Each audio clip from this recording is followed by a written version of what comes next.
This story reveals a terrifying side of global warming. What if, instead of rain, acid started falling from the sky? The film begins in France, where we see video footage of a strike at a factory.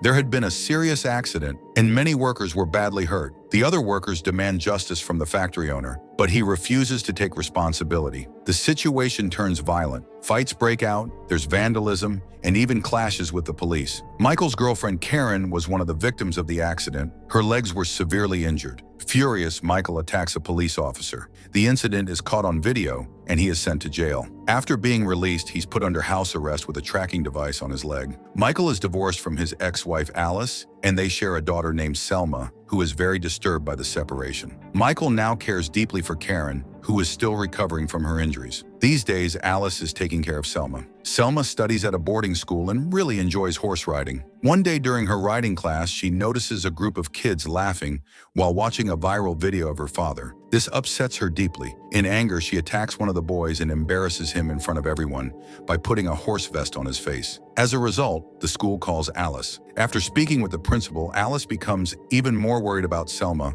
though the school decides not to expel her. Still, Selma becomes more sad and irritable. Since her father, Michael, is currently at home, Selma tells her mother that she wants to stay with him for the night. At Michael's house, Selma sees a news report about intense acid rain, 1,000 times stronger than normal, hitting Latin America. It's killing thousands of animals and is caused by pollution and global warming. The news warns that this dangerous rain could soon reach Europe as well. Michael, however, tells Selma not to pay attention to such news and tries to calm her down. The next day, Selma returned to her mother Alice's house.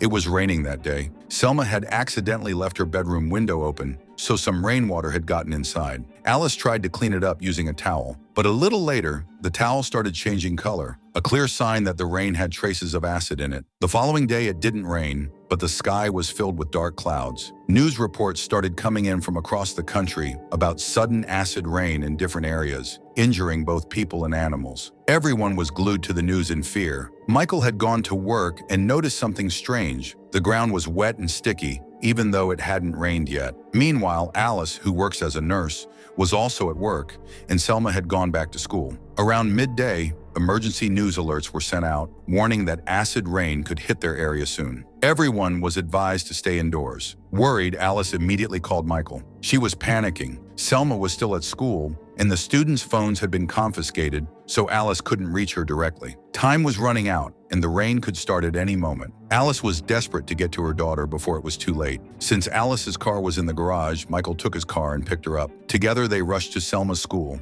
But when they arrived, they were shocked to learn that the students had gone into the forest for horse riding, and all of them had left their phones behind. Worried, Michael and Alice immediately headed toward the forest, but the roads were jammed. Other parents, also unable to find their children at school, had the same idea and were rushing to the forest too. Police had blocked the road ahead due to the dark storm clouds gathering overhead. Desperate to reach Selma, Michael drove off-road to bypass the traffic. As they neared the forest, they had to abandon the car and Michael ran into the woods on foot, searching for his daughter. Meanwhile, Selma, who wasn't very skilled at horse riding, had fallen behind the rest of the group. A few raindrops began to fall near her. The moment they touched the ground, the woods started to sizzle and burn. Even the horses were injured by the rain.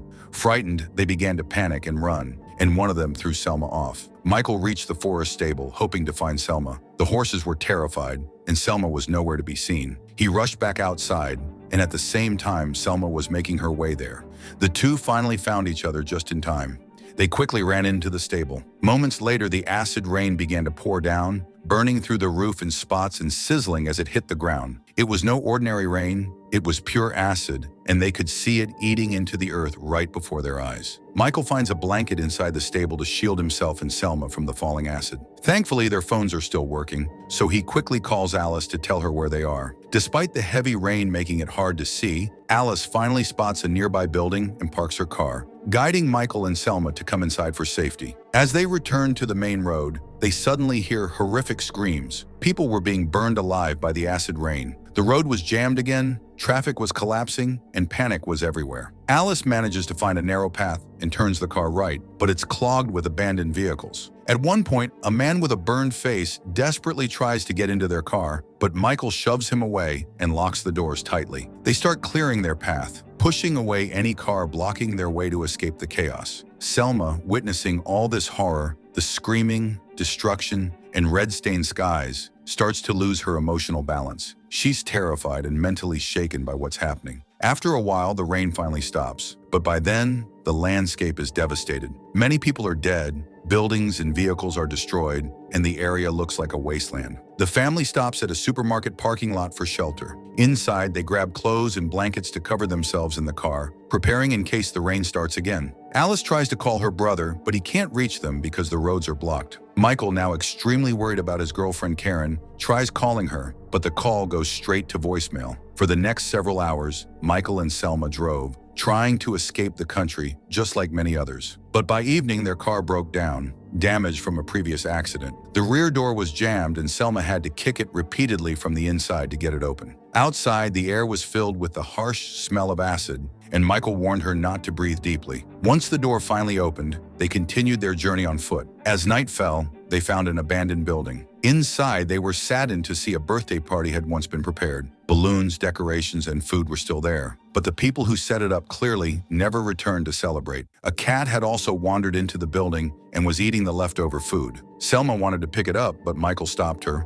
warning that its fur might have been contaminated by acid rain. Later, Michael managed to reach his girlfriend Karen on the phone. He was relieved to hear she was okay, though all patients at her hospital were being relocated. Before they could talk further, the signal cut out and the call ended. Michael, concerned about staying hydrated, went to check the tap water. Not knowing if it was safe, he filled a plastic container and decided to test it by giving it to the cat. If the cat reacted badly, it would mean the water was unsafe. Selma was furious. She thought Michael was risking the cat's life and immediately poured the water down the sink in anger. Fortunately, they later found bottled water in a pool, along with some aluminum foil. Michael used the foil to wrap their shoes, hoping it would protect them from any acid on the ground. Later, they discovered the plastic container had melted, proving that the tap water was indeed dangerous. Now they only had a little alcohol to drink and some leftover party food. Selma was growing more and more worried. They were headed north, hoping to escape the acid rain's reach, but she feared they wouldn't be able to make it there on foot, especially with the situation getting worse every hour. While Michael and Alice were planning their next move, a heated argument broke out between them. Michael, overwhelmed and frustrated, smashed a glass in anger and walked away to cool off. Later that night, as everyone tried to sleep,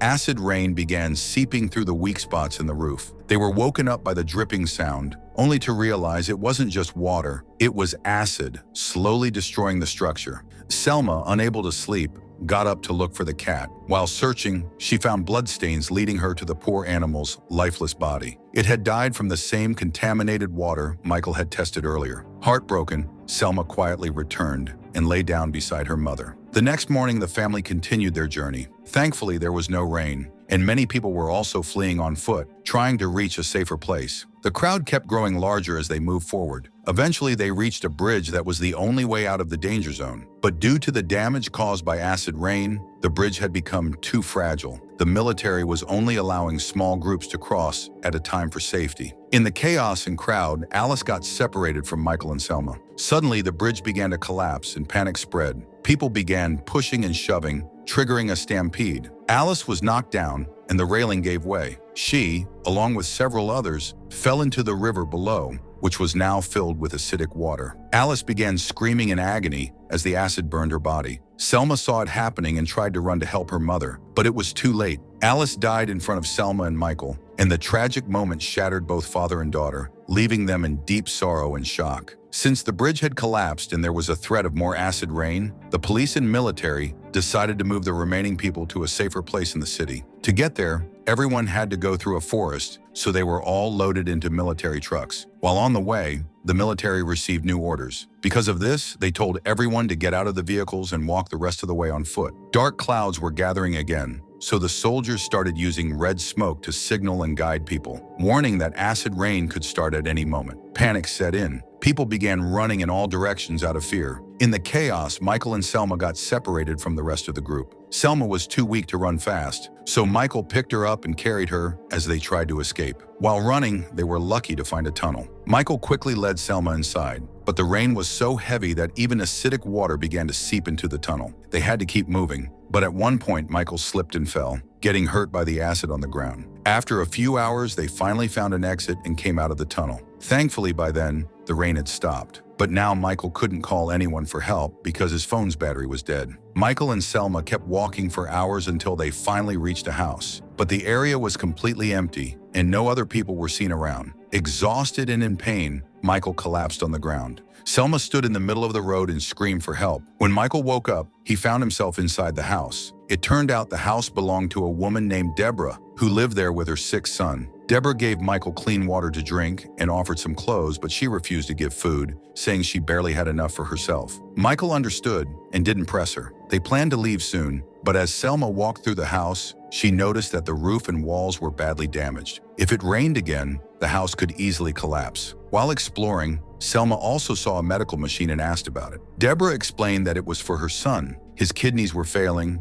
and the machine was the only thing keeping him alive. Deborah asked Michael for help moving the machine to the basement, where it would be safer. Michael agreed, knowing the acidic air and weak structure could put the boy's life in danger. After helping, Deborah was grateful and gave them some food. She even offered to let them stay for a few days, but Michael knew that staying wasn't safe. He had realized that the acid rain was only getting worse. No one would survive here for long. The situation had become global. Not only Europe, but now even Asia was affected. Michael, sensing the growing danger, takes an axe and tries to break into the neighbor's house, hoping to find a safer shelter. But dark clouds returned, signaling another incoming storm, so he quickly runs back to Deborah's house. Soon a violent storm hits, destroying nearby homes, and Deborah knows her house won't survive either. Realizing there's no escape, she makes a heartbreaking decision. She and her son go down to the basement, choosing to stay there and face whatever comes. For safety, Michael decides not to sleep inside the house and instead plans to stay in the garage with Selma. But it doesn't take long before the storm worsens. The roof begins to break and melt, the water taps sizzle, and the walls start oozing paint like dripping blood.